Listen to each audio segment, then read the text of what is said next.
प्रस्तुति आपण माने देखुचंती आळती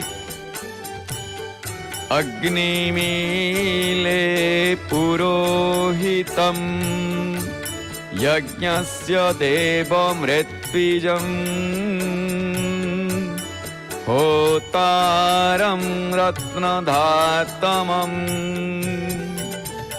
हे समस्तंक हितकारी अग्निदेव, हे यज्ञर प्रकाशक अग्निदेव, सदा सर्वदा यज्ञ कर्म द्वारा जी अनुकूलकारी विद्वान मानक सहायक हे अग्निदेव, आमे आपण को प्रणाम करुछु। आपण महाप्रभु को सेवा रे लिप्त रहिचंती, आउ एमिति महाप्रभु को सेवा करूतांतु आमे दर्शन करी मुक्ति पाई जाऊ। ये दर्शनटी आमे आळती देखुचे, आमे एमिति गण महाप्रभु को देखु नथिले कि देखुतिले, किंतु वर्तमान आमे कोन देखुचे ना आळती।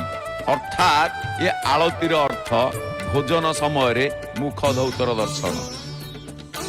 कर्पूर आळती आपण देखुचंती, कर्पूर गौरम करुणावतारम संसार सारम भुजगेन्द्रहारम सदा वसंतम हृदयारविंदे भवन भवानी